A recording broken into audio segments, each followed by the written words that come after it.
Polaski, Managing Director of Investor Relations with Ashcroft Capital. And today I'm back with Traci Wilhelm, the Managing Director of Asset Management for Ashcroft. Traci, how are you today? I'm great, Evan. Thanks for having me. Happy to have you back. Why don't you give our new viewers a little bit of background on where you came from and your role with Ashcroft? Well, I've been with Ashcroft for a little over 2 years now. And before that was really in the institutional world, starting a residential real estate group within RXR Realty before this, and with Seabury Global Investors prior to that, running the separate accounts, multifamily asset management. So it's been 2 years at Ashcroft, and we've been able to institutionalize a lot of the asset management practices. And we're really seeing those impacts in our reporting capabilities and in the operational performance of the assets. Oh, good. And yeah, obviously something as a growing company, you always want to continue to improve those operations, and your oversight helps bring an added level of expertise to that. So grateful to have you with us. So let's jump right into the portfolio performance. So how are we seeing things as we're recording in mid-September, in terms of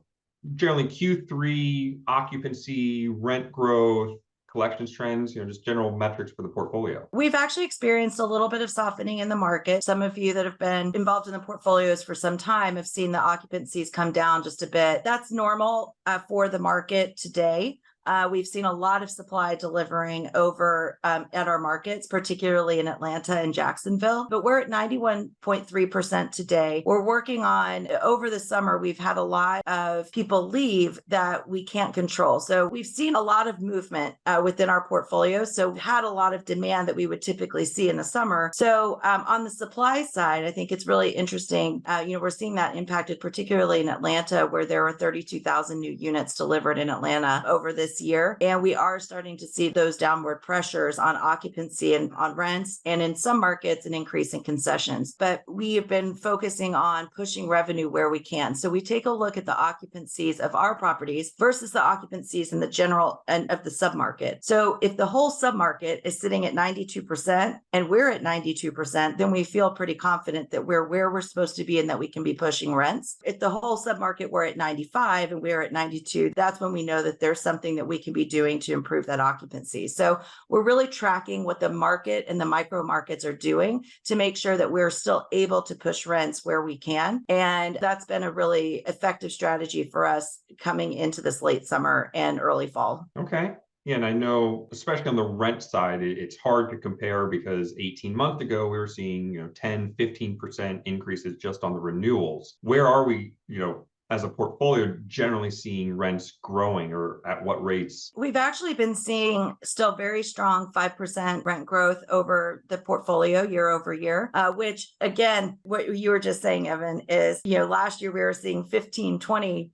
2 years ago, it was 40%, but we're back down to normal. But if you even think about normal times, 5% is extremely strong. So in some markets that we are starting to see the market rent growth, not Ashcroft portfolio, but the market rent growth actually decrease, and which is the first time in several years that it's done that. But what we are still able to achieve rent growth due to the renovations and also due to our implementation of revenue management. So like I was saying earlier, with the management of that occupancy and understanding where you are compared to your market competitors, we've been able to still push rents even on a market basis. So if you look at August GPR, it's actually an increase of about 2.3% from July. So we're excited about that. And that's because we've understood where we were in terms of where the market is. So instead of trying to drive that extra 1 to 2% of occupancy, we're really pushing on revenue and rents so that our revenue is still really growing and we're not just buying occupancy. And that's one thing I'm talking a lot with investors, especially when they might see a small decline, as you noted. Well, you guys were at 93, 94% forever on that property. Now you're at 91. And it's like, yeah, but underlying value creation is in NOI, and NOI looks at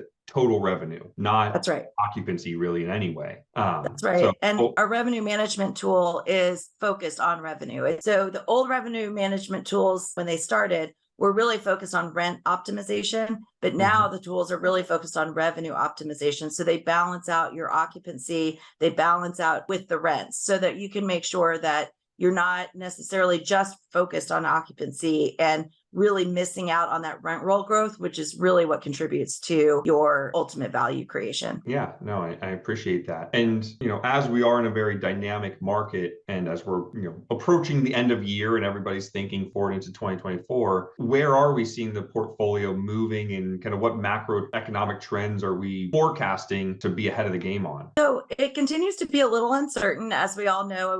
New inflation numbers just came out this morning, and they were a little higher than what people were expecting. So now there's a little bit more uncertainty. I think 90% of people were thinking that the Fed was going to hold and pause anything in this month's meeting. We're prepared for whatever the course may be. So we're monitoring that. We're monitoring the gas prices, which is the big driver of the inflation, because that does impact our residents. But the positives out of all of this kind of uncertainty is that the fundamentals in our core markets are very strong. And so there's still a lot of in-migration into Atlanta, into North Carolina, into Florida, and to Dallas. And the job growth numbers are very strong in each of these markets. So the demand drivers for housing are still extremely positive for our continued success. I think the other big thing is that there's a housing shortage, and there's been some interesting statistics that have come out over the last couple of months, where one of which is that RealPage, it's released some statistics that said 53% of millennials renting is their preferred choice, and they don't see the need to buy. And that's up from 35 to 40% for Gen X and for Gen Z. I think really what it's saying is that the home owning is becoming more of a choice and not something that is felt like it's necessary and required. And there are people that are indicating that they're very content to be renting. So all of those factors are really rolling into the fundamentals that underlie the multifamily industry and really show that there's going to be continued success. In addition to that is that supply for multifamily has dwindled.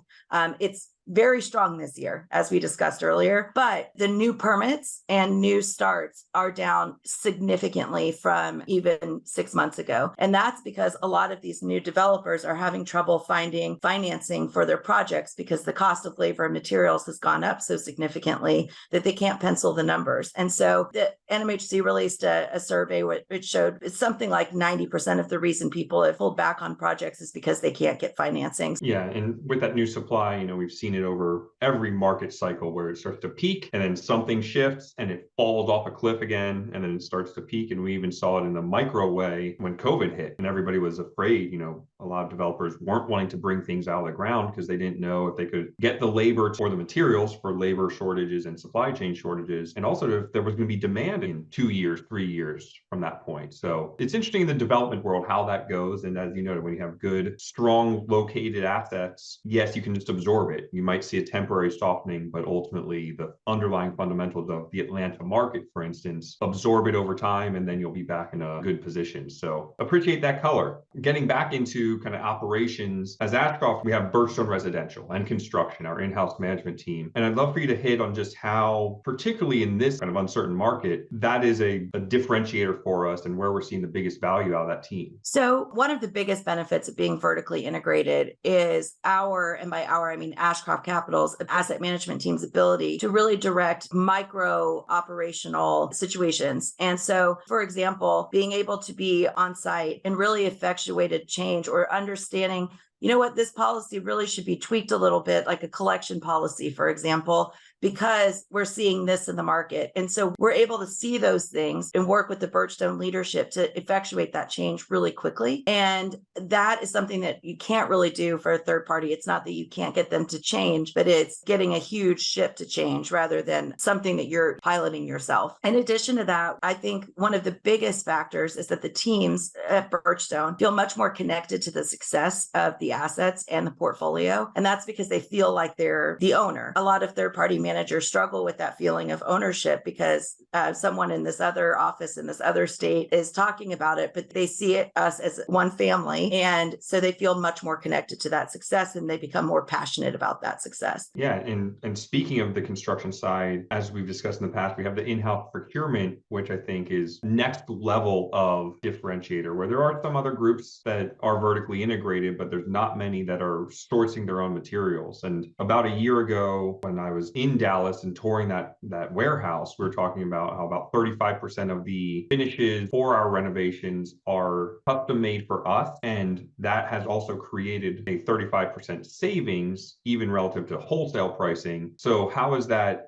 procurement process continuing to grow and expand? We continue to refine the process quite a bit. We're continually looking for new factories, new shipping methods, anything that we can do to keep the cost down. So we're continuing to refine that. We've also refined the inventory management system so that we're better able to track a specific refrigerator, and this serial number is going into unit 101 at this property. So we've worked with the technology to refine that inventory management process. That's also led us to be able to use the inventory that we are manufacturing, not only for the renovations, but also for your typical replacements. Many of the properties that we buy had some level of renovation already. 50% of the property may have already been renovated to close to our scope or to something that's very comparable to our scope, but you still have to replace sinks or shower head or a ceiling fan. Things break, things go wrong. So we're now able to utilize the inventory that we've been manufacturing for those replacements. So we're not just seeing the savings in renovations,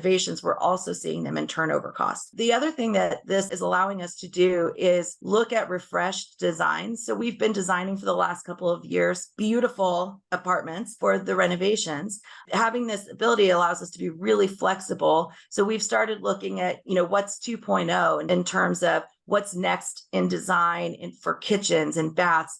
How can we make sure that we're keeping up with the trends and not falling behind to where we're delivering a dated product? And procurement process allows us to be creative because we can have them design anything we want for basically the same price that we're paying today. If we want a different color of fixture, if we want brass instead of matte black, that costs the same, but it's just a different look. And if we didn't have the manufacturing going for us, we would have to go and source those materials, which then would reflect higher pricing. And so we're able to achieve a look that is in a new custom home at the same price that we're doing now, which is beautiful. But what can we do to even separate ourselves from the rest of the competition? Yeah. And like you said, a lot of times the shift isn't completely a big jump. It's like you noted, matte black is starting to go into more brass and golds, and then that'll fade into something else, 10 years from now. And when it's as simple as just, hey, powder coat that different, maybe it's not powder coating, but use a different finish on that. Same design is fine because we still have a pretty timeless design. And I'm thinking cabinet pulls, it's an easier shift, and you can still use those black ones that you might be removing in a turn where they got all scuffed up for another one where you're not doing a full renovation at that point. So it's good to hear. And I obviously know or can see that value throughout. I want to jump into a topic that's been top of mind for many of our investors, and that is insurance, and especially insurance in Florida. So I know we've talked about insurance in the past, but what are we seeing with our portfolio,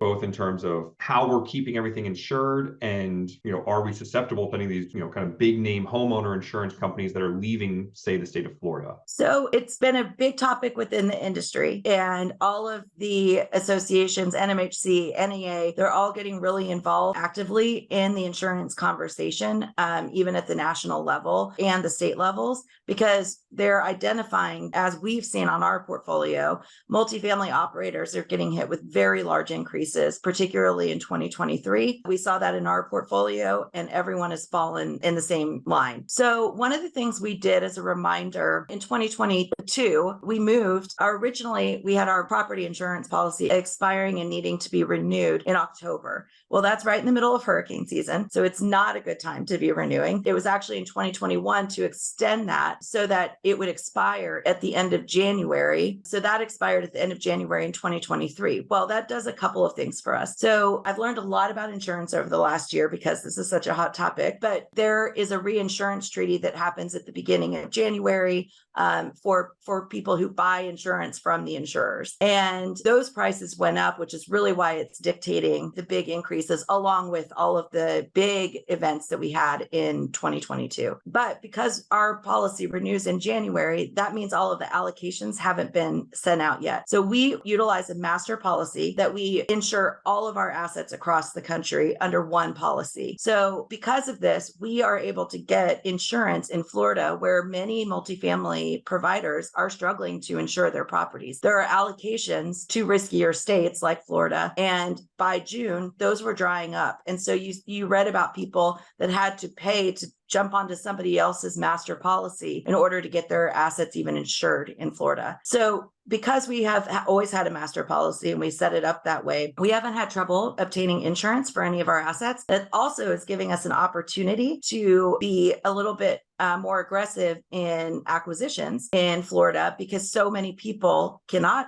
get the insurance, that we're able to capitalize on that and maybe see some value creation because there are not as many buyers that are active in that market. So we're using it to our advantage. We all need to be very hopeful that there are no more big hurricanes this year.